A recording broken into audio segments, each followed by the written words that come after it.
So I want you to imagine two identical houses, like same foundation, same materials, built on the exact same street. Okay, I've been picturing it. And, 10 years go by. One of those houses is just pristine. It's appreciating in value, sturdy as a rock. Right. But the other one is, well, it's practically condemned. The roof is sagging, the floorboards are completely rotted out, and here's the kicker. No earthquake happened. No massive storm or anything. Exactly. No hurricane rolled through. So what actually brought that second house down, according to the source material we're looking at for today's deep dive, it wasn't a catastrophic disaster. It was just a few hundred tiny, completely invisible choices. Which is, it's a terrifying thought, honestly, but it's also an ultimately empowering one. Today's deep dive is centered around this really fascinating framework called the architecture of personal failure and growth. Yeah, and the core premise of this text just completely dismantles the idea that success is like a cosmic lottery. Right, or that failure is this sudden dramatic event that just happens to you.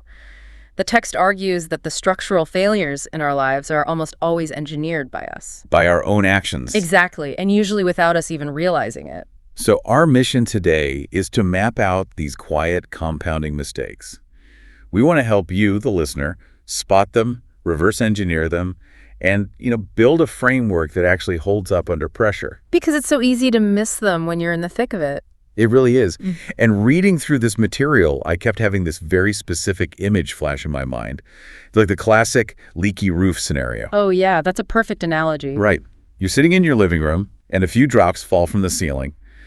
And in the moment, it seems completely harmless. You just put a bucket under it, wipe up the floor, and you go back to watching TV. But day after day, that tiny leak is rotting the joists. Exactly. And it goes deeper than just the physical damage, right? It's about the psychological shift. You normalize living in a damp house. Yes. You literally stop noticing the smell of mildew.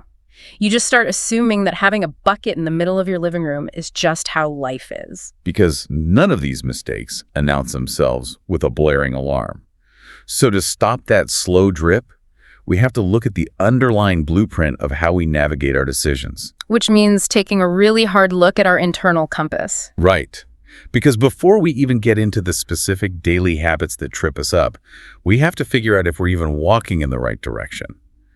The text highlights that living without a clear purpose is, like, the single most dangerous architectural flaw you can have. But what's really interesting here isn't just the standard self-help advice to, go find your purpose. We've all heard that a million times. Yeah, it's a bit cliche. Exactly.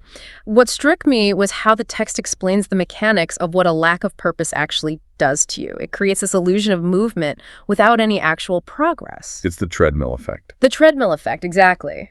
When you don't know where you're trying to go, you just end up pouring all your energy into random directions.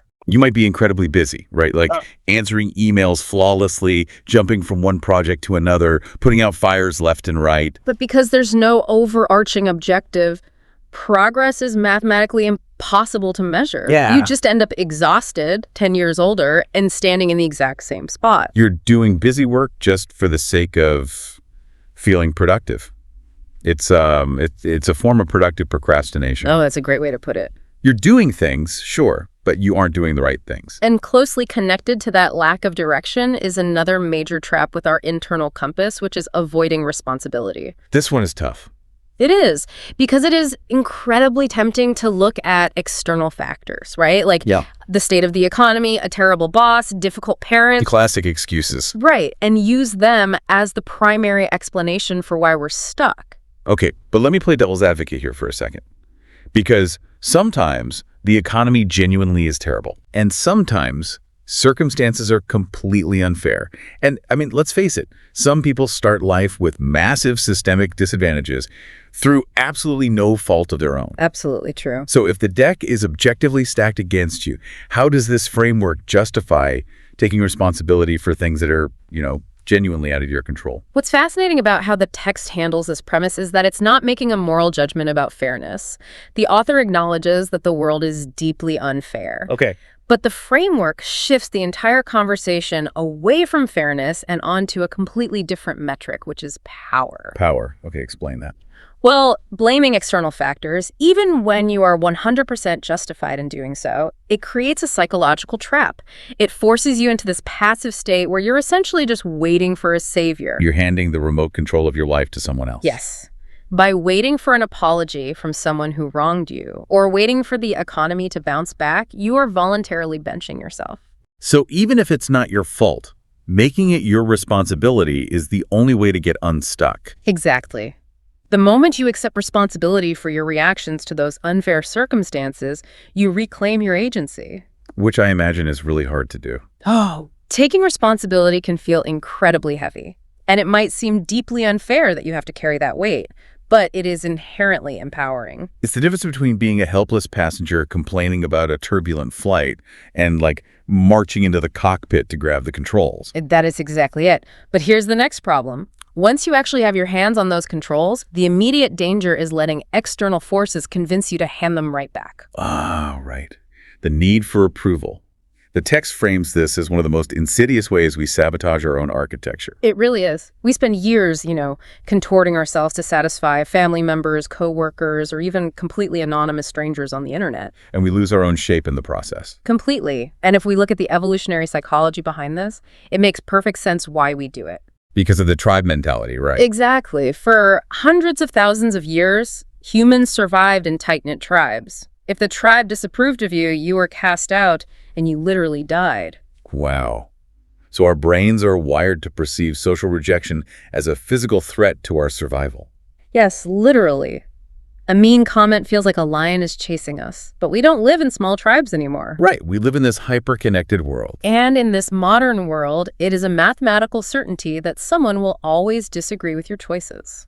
But wait, isn't there a fine line between respecting your own decisions and just being, stubbornly arrogant? That's a really good question. Because if I never listen to anyone else's disapproval, I might just be a terrible person who refuses to take feedback. Well, the text makes a crucial distinction there. Arrogance is demanding that everyone else agree with you and validate your choices. Oh, interesting. Yeah, whereas true confidence, as defined here, is internal. It's trusting your own agency enough to stand by the choices you make, while completely accepting that the peanut gallery is going to have its own opinions. It's about uncoupling your self-worth from external applause. Exactly. But it's also important to note that the people sitting in that peanut gallery matter too. Right, the company we keep. The text describes surrounding yourself with chronic complainers or people who discourage ambition as a quiet destroyer of your future. It's so draining. I couldn't help but compare it to, passive smoking for your ambition. Oh, that is a brilliant analogy. Passive smoking for your ambition. Think about the mechanics of it. Yeah. You might not be the one complaining about how the system is rigged. Right. You might not be the one shooting down ambitious ideas. But if you're sitting in a room with people who are doing that all day, you are inhaling those toxic fumes. You're absorbing their limitations into your own bloodstream. Exactly. And there's actually a recognized phenomenon for this. It's called environmental mindset contagion. Environmental mindset contagion. Yeah. Okay, what does that mean exactly? It basically means human beings are incredibly adaptive creatures.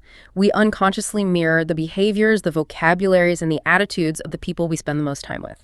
So if your inner circle views every challenge as a conspiracy, and every failure as a reason to quit, their ceiling becomes your ceiling. Over time, their negativity just becomes your baseline reality. You don't even realize your ambitions are suffocating. Okay, so we can defend against the critics outside, and we can filter out the negative influences around us. Right. But what happens when the sabotage is coming from inside the house?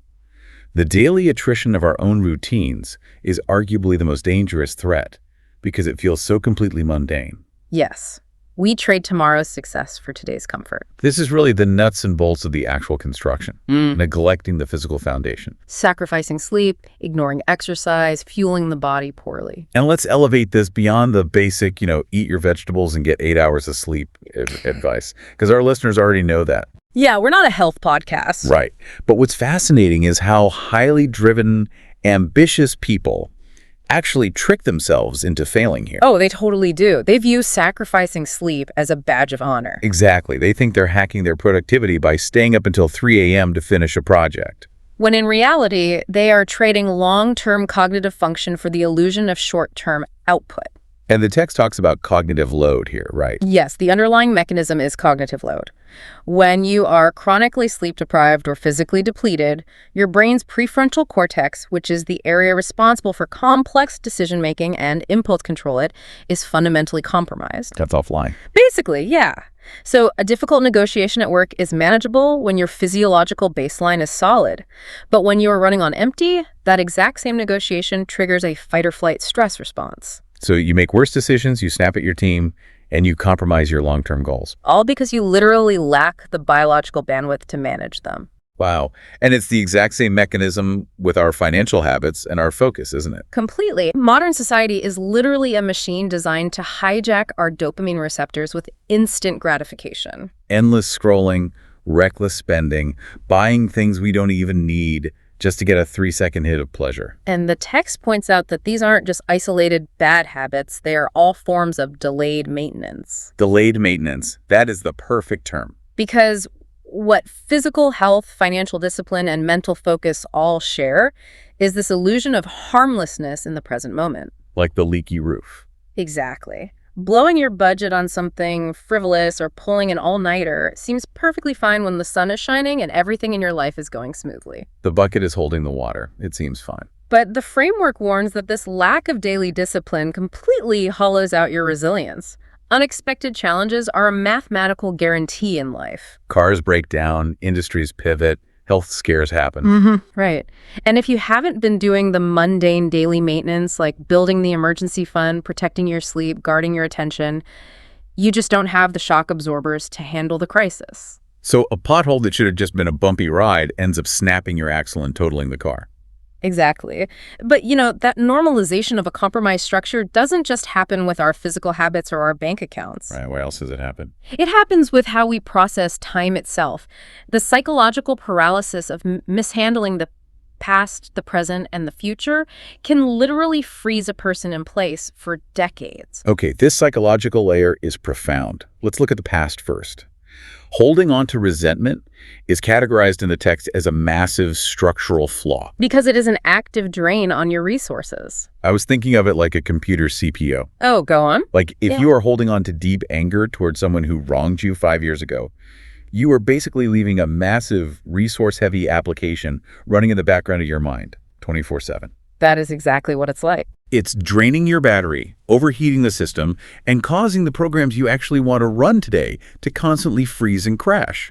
I love that analogy. And to shut down that background application, the text argues that you have to redefine forgiveness. Right, because people often resist forgiving someone because it feels like submission.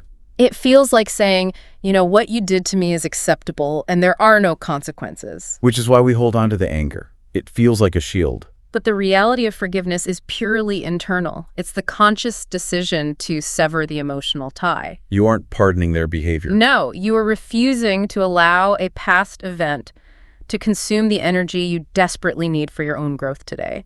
You are, to use your analogy, uninstalling the malware. Uninstalling the malware. I love that. Okay, so we clear out the past, which frees up all this mental bandwidth. Right. But what are we supposed to do with that energy right now, today? Because having energy doesn't automatically mean you're using it effectively. Very true. And that's where we fall right into the traps of the present moment, which are refusing to adapt and letting fear dictate our choices. The refusal to adapt seems particularly dangerous right now. In our current era, absolutely. The half-life of a learned skill is shrinking constantly. If you operate under the assumption that your education ended the day you got a degree, you are actively choosing obsolescence. Right. Continuous learning isn't just some hobby for high performers. No, it is a defensive strategy to ensure you remain relevant. And then there's fear, which is just the ultimate paralyzer. Fear of failure, fear of rejection, fear of looking foolish. We let these totally hypothetical scenarios stop us from taking necessary risks today. The text talks about the mechanics of regret, and the data is pretty surprising. It's incredibly consistent. When researchers study the elderly and ask what they regret most, it is almost never the risks they took that ended in failure. Wait, really? Yeah. It's not the failures. No, because the pain of a bruised ego or a failed business venture, it fades relatively quickly. The regrets that haunt people for decades are the omissions. The things they never tried. Exactly. The ache of what if compounds over time because your imagination can infinitely torture you with how great things might have been. Oh, wow. Which feeds directly into the final trap we need to cover. The illusion of the perfect future. Yes. We tell ourselves we aren't afraid, we're just, waiting for the right time. Right. We delay launching the business or having the hard conversation or starting the fitness routine because the conditions aren't absolutely flawless yet. The perfect moment is a myth. It's designed to protect our egos from the vulnerability of trying. Because success is fundamentally built on action, not timing. The individuals who actually build the lives they want, they start walking long before the map is fully drawn. They understand that clarity comes from engagement, not from endless planning. If you wait until you feel 100% ready, you have waited too long. You're just hiding behind preparation. Which brings us to the ultimate overarching warning of this entire architectural framework. The single mistake that enables all the others. Taking time for granted. Yeah. We operate with this underlying assumption of infinite tomorrows. But life moves with a ruthless velocity. Windows of opportunity close, market conditions change, relationships evolve or disappear. You can spend years just preparing to build the house, only to realize you've run out of daylight. It is a sobering realization. But, the core message here isn't meant to induce panic. No, not at all. The ultimate takeaway from the source material is actually incredibly uplifting. The very act of recognizing these invisible flaws is the exact mechanism that gives you the power to fix them. Because awareness disrupts the normalization. The moment you realize you've been living with a leaky roof, you can finally grab a ladder and patch it. Regardless of how many compounding mistakes you've made up to this point, your agency is intact. You can choose to align your internal compass today. You can set boundaries with negative influences today. You can go to sleep early tonight. The architecture of your life isn't a fixed structure. It's constantly being built by the choices you are making right now. Every single day is an opportunity to pick up better tools. We've unpacked a lot of heavy concepts today, from the evolutionary traps of seeking approval to the cognitive load of resentment. It's a lot to think about. It is. But I want to leave you, the listener, with one final thought to mull over. Building on that idea of social friction we talked about earlier, we established that no matter how carefully you tread, no matter how kind or strategic you are, it is a mathematical certainty that someone is going to disagree with your choices. Somebody will always be disappointed by the boundaries you set or the ambitions you pursue. Right. And if that friction is an unavoidable fact of life, well, maybe the real measure of a successful day isn't whether you managed to juggle everyone else's expectations. Yeah. But whether you made absolutely sure the one person you didn't disappoint today was yourself.